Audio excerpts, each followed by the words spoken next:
Mais tranquilo, liguei para minha casa, no Rio. Teresa se emocionou ao ouvir minha voz. Consegui. Estou fora do inferno, falei. No Rio, também havia corrido o boato de minha morte. Uma emissora de rádio chegou a dar a notícia. Então liga para São Luís e tranquiliza a mamãe. Larguei as malas para um lado, pus um gravador, uma fita com os noturnos e me deitei na cama. A música de Chopin, com sua suave beleza, era naquele momento a única paz possível em minha vida.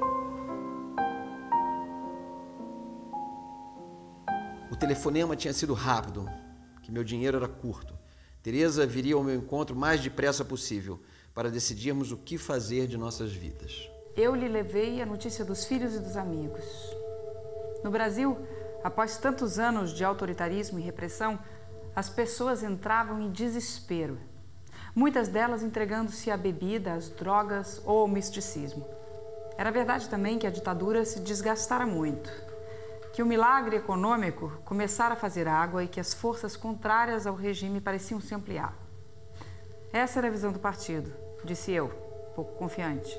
Goulart também, como sobrevivente e testemunha do naufrágio das esquerdas no Chile, não tinha ânimo para ser otimista. Ao fim de alguns dias de conversas, discussões e ponderações, concluímos que devíamos ir para o Peru, já que essa era a vontade de nossos filhos. Embora não me agradasse deixar Buenos Aires para viver em Lima, considerei que era hora de fazer alguma coisa que agradasse a eles. Afinal de contas, também tinham pago um alto preço em consequência de minha opção ideológica.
Paulo era surfista, o Peru tem uma tradição com surf, né? E eu queria ir para o Peru porque tinha toda uma coisa espiritual, Cusco, né?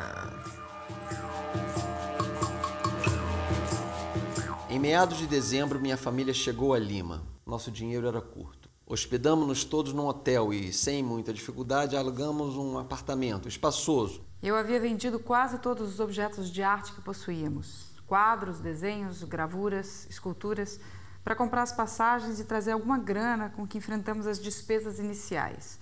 Por isso, nós mesmos pintamos o apartamento e improvisamos estantes e armários para as roupas e os livros.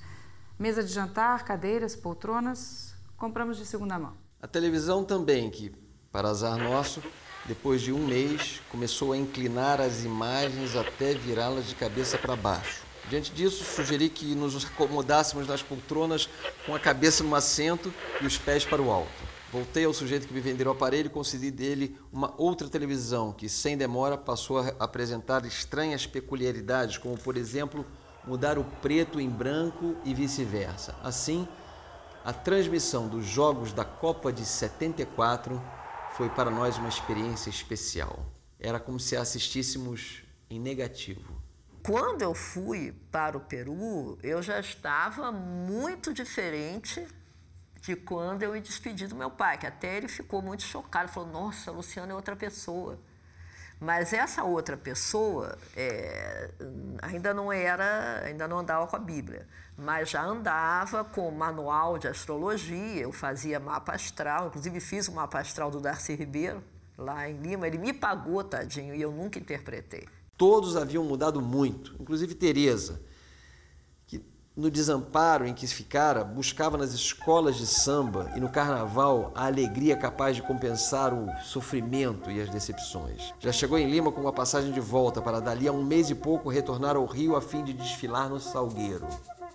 Em 1973, eu, Teresa, havia escrito juntamente com Maria Augusta e Joãozinho 30 o samba enredo Eneida, Amor e Fantasia, pelo Salgueiro, arrancando aplausos até o fim da sua exibição, levando o merecido estandarte de ouro da categoria e fazendo história ao colocar seus destaques sobre carros alegóricos.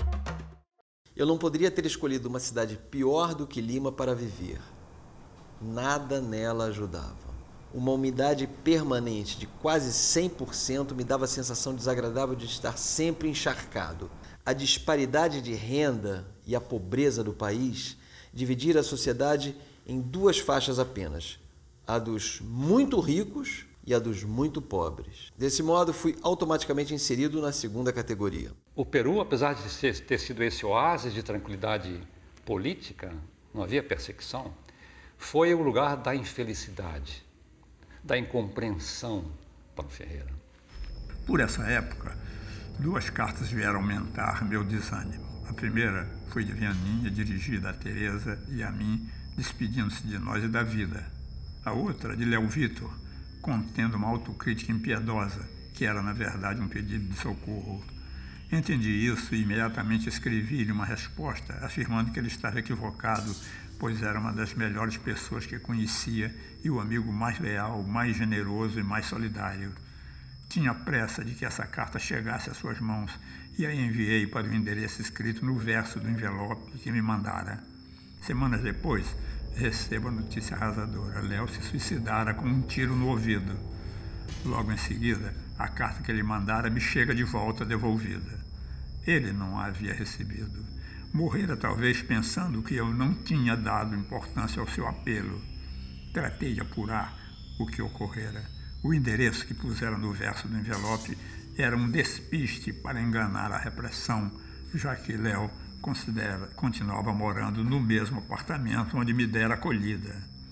Ainda hoje, a lembrança desse mal-entendido kafkiano me faz sangrar.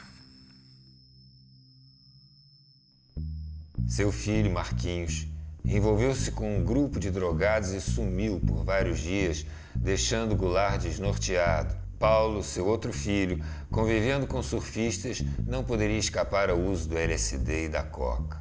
Um dia, voltou para casa falando ininterruptamente e queixando-se de que sua cabeça estava oca.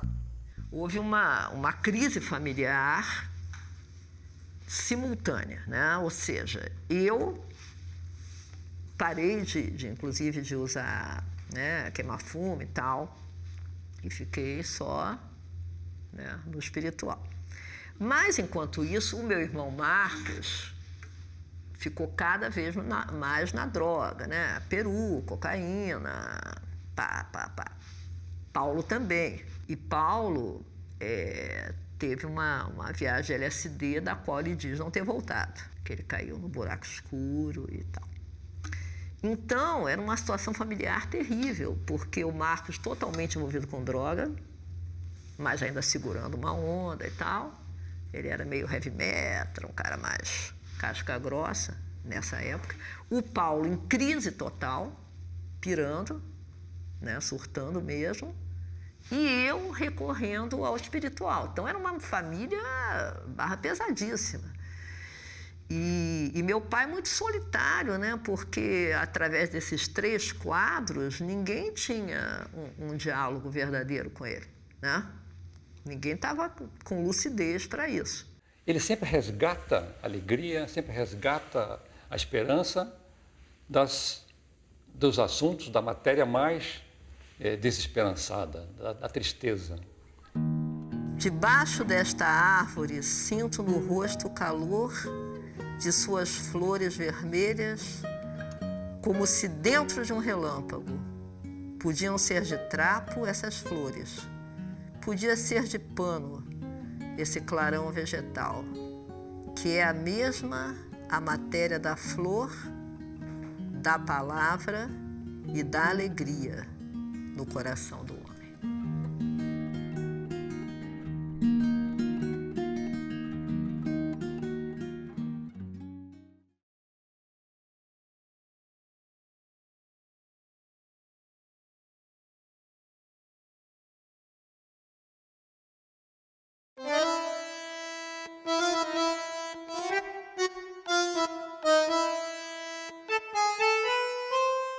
Em junho de 74, eu deixava Lima, segui na frente sozinho para preparar o terreno e levar a família depois. Eu fui primeiro para a União Soviética, mas depois fui para o Chile. Cheguei no Chile em maio, aí em setembro derrubam o Allende. Daí, tá certo? Aí eu vou para o Peru não dá pé, aí eu vou para a Argentina, morre o Perón. O pessoal já dizia, não vem para cá, cara, porque era... onde eu ia dar um desastre, um hecatombe. Entre março, abril de 73 e julho de 76, a Argentina viveu um processo fabuloso, quer dizer, de fim de uma ditadura militar, do general Lanusse, da eleição do Héctor Câmpora, a posse do Câmpora, que foi das festas populares mais emocionantes que eu vi na minha vida. Os anos 70, prévios à ditadura do general Videla e seus sócios, eram tempos de muita energia criativa. Eram tempos de uma criatividade realmente impressionante. Crisis, a revista que inventamos com um grupo de companheiros aí em Buenos Aires, era uma revista que tentava ampliar a concepção tradicional da cultura e que teve uma ressonância popular incrível. Era parte desse tempo que era também incrível, onde aconteciam coisas incríveis, todas ligadas a essa liberação da energia criativa. En Argentina se vivía una era de efervescencia política, una vasta multiplicidad de organizaciones de izquierda, el triunfo de Héctor Cámpora para la presidencia, la liberación de presos políticos, la proximidad con Cuba, fue de a poco moviendo a la derecha a concretar una de las dictaduras más sanguinarias de la región. Então foi um período muito de uma euforia democrática, né? Aí volta o Perón no dia 23 de junho, se não me engano, de 73, e aí a coisa começou a ficar mais tensa. Ainda no avião soube que Perón havia morrido. Ao deixar o aeroporto de Ezeiza, o homem que carregava minha bagagem falou consternado: "El pueblo argentino está de duelo." O chofer de táxi achava que com Perón tinha sido toda a esperança. O país parou. Durante 4 dias, a televisão mostrava uma única imagem. O caixão mortuário onde jazia o corpo de Juan Domingos Perón. Assim que o país voltou a funcionar, saí em busca do pintor Luiz Felipe Noé, professor de estética da Faculdade de Ciências e Letras da Universidade de Buenos Aires. Quando se produjo la caída de Allende, aparecieron muchos brasileños acá. Y yo alojé a muchos en mi casa, entre ellos Tiago de Melo, y Goulart tal vez me lo presentó Tiago. Él estaba muy triste en todo ese periodo. Goulart parecia, para mim, a pessoa mais triste do mundo. Era de uma tristeza, assim, profunda, quer dizer, era de uma melancolia muito digna, mas profundamente triste. Estava sofrendo muito o exílio, sim, atormentado, sim. Mas era um talento, uma dor de exílio muito talentosa, com uma carga de força poética. A situação política na Argentina foi se radicalizando a cada dia. Todo mundo sabia que Isabelita não tinha nem autoridade nem competência para governar o país, ainda mais nas circunstâncias difíceis do processo político latino-americano de então. Já para essa época, en la Argentina existía la AAA, que era una organización clandestina formada por policías y miembros del ejército, pero que actuaban en forma, digamos, no legal, no bajo la responsabilidad directa del Estado, y que también provocaban con su prédica anticomunista un gigantesco dolor, una gran cantidad de atentados contra militantes políticos, contra movimientos sociales y contra las organizaciones culturales que más tenían ímpetu para mostrar sus ideas de cambiar la realidad social y cultural de Argentina y de Latinoamérica. Y eso poco a poco desemboca en que directamente las fuerzas militares tomen el poder en el año 76. O capelão do contingente do Exército Argentino, sediado em Buenos Aires, afirmou, numa solenidade militar, que só mereciam ter sua vida respeitada os homens que se mantinham fiéis a Deus, e não aqueles que haviam entregue a alma ao diabo. Quando vem o golpe de Estado, na verdade, era o Estado assumindo a tarefa dos paramilitares diante. Aí era impossível ficar na Argentina.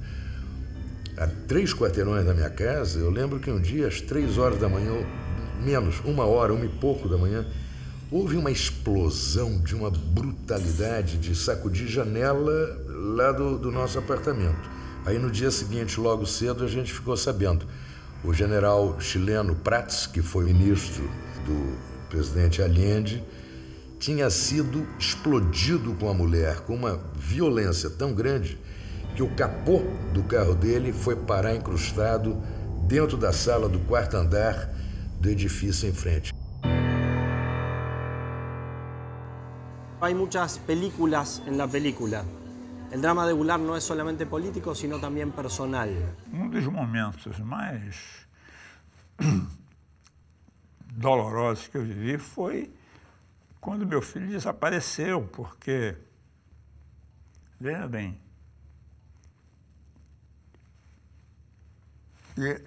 nós estávamos brincando com uma bola na sala, a porta da sala estava aberta, aí a bola desceu pela escada, aí ele foi apanhar a bola e não voltou mais. Aí eu fiquei esperando, aí não voltou mais. Aí eu resolvi descer, cheguei lá embaixo, não tinha ninguém. Ele tinha sumido. Aí eu voltei para cá, bom, ele vai voltar, né? Aí voltei para cá, fiquei, bom, ele não vinha.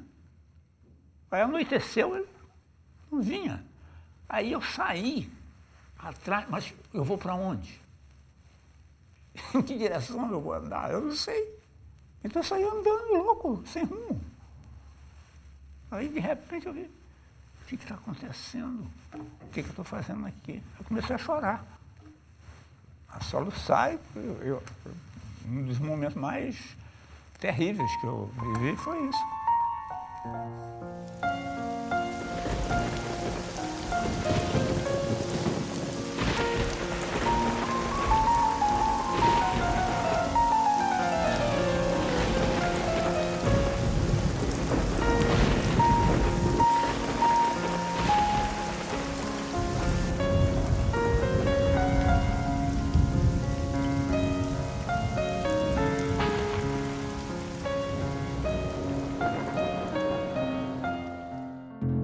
No limite do desespero, mal dormido, decidi-me no outro dia a sair à procura dele.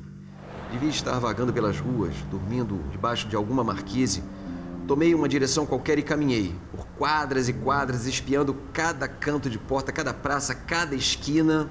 Exausto, tomei um táxi e pedi ao motorista que fosse bem devagar.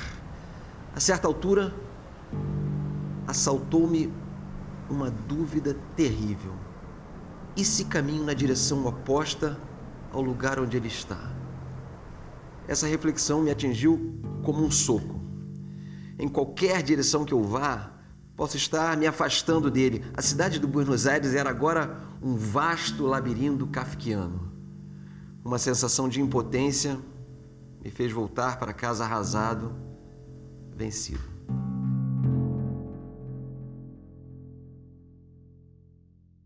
Ela falou assim, escuta aqui, eu conheço uma vidente, Dona Aide, que localizou o filho de um amigo meu que tinha desaparecido. Então, vamos falar com ela. Então eu vou te dar o telefone dela, eu vou falar com ela, dizer que você vai ligar e tal, aí me deu o telefone dela. Aí eu liguei para ela. Dona Aide, eu sou o Ferreira Goulart, brasileiro, amigo da fulana que falou com a senhora e cujo filho, meu filho, desapareceu. Eu falei, como é que é o nome dele? Eu falei, Paulo Aragão Ferreira. Aí a voz dela mudou. Ele deve estar inconsciente. Espera aí. Eu não posso dizer onde ele está ainda. Su hijo está vivo, pero sufre de una especie de amnesia. Él va a aparecer. Contacte a la Embajada de Brasil. No dia seguinte, sábado pela manhã, minha cunhada, Bali, que residia em meu apartamento no Rio, telefona-me. Chegara naquele endereço uma mensagem do Ministério das Relações Exteriores informando que Paulo estava detido na polícia de Buenos Aires. Desliguei o telefone, animado, e dei a notícia a Teresa. Já anoitecera quando cruzamos Buenos Aires num táxi de volta à nossa casa. Quantos dias faz que você não come, meu filho? Desde que me prenderam. E quando te prenderam? Na mesma noite que fugi de casa. É muito tempo sem comer, por isso está tão magro. Por que se negou a comer? Achava que eles sabiam o que era seu filho e iam pôr alguma droga na comida para eu denunciar você.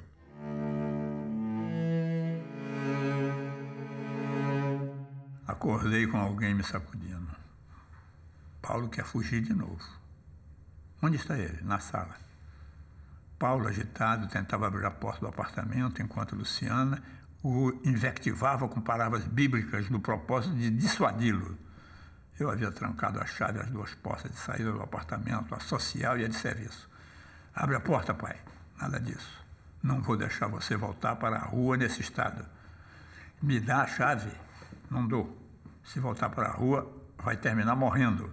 Ele correu na direção do janelão da sala.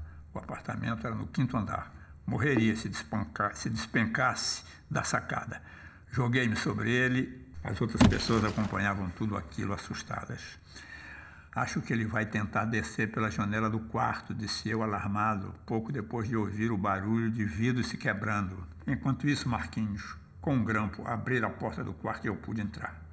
Deparei com Paulo sobre um monte de vidros quebrados, tentando cortar com uma faca a madeira da persiana. Quando me viu, deteve-se e ficou me olhando com a faca na mão. Aproximei-me dele. Me dá essa faca, filho. Vai embora daqui. Me dá essa faca, disse eu, aproximando-me ainda mais dele. Ficamos nos olhando um tempo. Toma, disse ele, entregando minha faca. Neste instante, Teresa me chama do corredor. A ambulância chegou. Os enfermeiros estão subindo. Mas os enfermeiros, ao verem o quadro, se assustaram. Esperamos lá embaixo, o senhor traz ele. Não contava com aquilo, mas me dispus a levá-lo. Não tinha alternativa. Só peço que me esperem junto à porta do prédio. Segredei a um dos enfermeiros. Sei que ele vai tentar fugir. Foi o que aconteceu. Quando o portão se abriu, Paulo tratou de escapar. Abracei-o pela cintura e o arrastei até a ambulância, sob as vistas dos enfermeiros, que nada faziam. Consegui colocá-lo na parte traseira da ambulância, apesar da resistência que ele oferecia, pressionando o tórax com os joelhos. No posto de saúde, deram-lhe uma injeção e ele adormeceu. Dias depois, quando já havia saído do surto, comentou comigo. E aqueles enfermeiros, hein, pai? Ficaram vendo você me arrastar por ambulância e não ajudaram. Nos últimos meses, ele parecia tranquilo e disposto a aceitar o tratamento. Nada fazia supor que ainda tivesse a intenção de fugir do hospital. A essa altura, Teresa se mostrava arrasada diante do quadro familiar. Além do problema do Paulo, agravara-se a situação de Marcos, que se envolvera com drogas. Luciana praticamente trocara a família pela comunidade religiosa a que se juntara. Como as tentativas de localizar Paulo foram infrutíferas e os dias se passassem sem qualquer sinal dele, decidi telefonar para a dona Aide, a vidente. Ela me pediu que fosse à sua casa levando alguma roupa íntima de Paulo. Desta vez, disse-me ela, a coisa é mais complicada. Não dá para ser por telefone. Ela morava numa casa modesta, numa área pobre, não longe do centro de Buenos Aires. Sufro los tormentos de los otros, pero ¿qué hacer? En la misión que Dios me confió, ayudar a los afligidos. Su hijo no va a volver por aquí. Él está alejándose de usted, caminando por un paisaje muy verde y en dirección al norte. ¿No vou mais ver meu filho? No tan pronto. Va a verlo más tarde. Por ahora debe preocuparse por su otro hijo. Usted tiene otro hijo, ¿verdad? Tenho, Marcos. Así es. Él también está corriendo peligro. Puede entrar por un mal camino. Não duvidava do que a Aide dizia. Era uma paranormal. Acertar em cheio afirmar, da vez anterior, que a Embaixada do Brasil sabia de Paulo. Por isso, já que tinha uma adivinha a meu alcance, resolvi perguntar-lhe quanto tempo ainda duraria a ditadura no Brasil. Ela não se ligava em política, não estava a par do que se passava na Argentina, nem muito menos fora de lá. Veo militares gobernando en su país, pero eso va a acabar en breve y es uno de ellos al que va a provocar el cambio. Quando vou poder voltar? En poco más de un año, usted estará de vuelta. En menos de 2, reunido casi toda su familia en Brasil. Já ia para mais de 2 meses sem notícia de Paulo. Do Rio, Tereza me telefona para me informar que internaram o Marcos intoxicado com drogas. Tinha ido para o sítio da tia em Morro Azul e lá, em companhia de uns amigos, tomou chá de cogumelo, um cogumelo nascido de bosta de boi, e entrou em delírio. Enquanto isso, a situação na Argentina piorava com a radicalização de parte a parte. À minha volta, pessoas conhecidas desaparecem. Há patrulhas armadas por toda parte. Se volto de algum encontro altas horas da noite, sou posto de mãos na parede, apalpado e sob a mira de pistola, obrigado a mostrar os documentos. Para aumentar a preocupação, surgiram rumores de que exilados brasileiros estavam sendo sequestrados em Buenos Aires e levados para o Brasil com a ajuda da polícia argentina. Então, nessa situação, eu falei, bom, eu vou escrever a última coisa de minha vida. Enquanto é tempo, eu vou dizer o que me resta dizer. O poema final. Esse poema não exprime a dor do exílio, sabe? Quer dizer, esse poema é a superação do exílio. E se eu estou escrevendo, criando uma alegria a partir de uma coisa sofrida, a pessoa que lê percebe que é isso, mas também não sofre, porque não é ela, está entendendo? Ela só vê a beleza que está transfigurada pela poesia, está entendendo? O Fernando Pessoa não diz que o poeta é um fingidor, finge tão completamente que chega a fingir que é a dor que de vera essência. É isso mesmo. Como é que eu escrevo o resto do poema e na dor que ele escreve, os que leem sentem bem, não as duas que ele teve, mas só a que ele não tem? É isso. Ele criou uma lenda aí de que o poeta sofre e tal. O cara sofre como todo mundo sofre. Agora, quando ele escreve, é para ser feliz.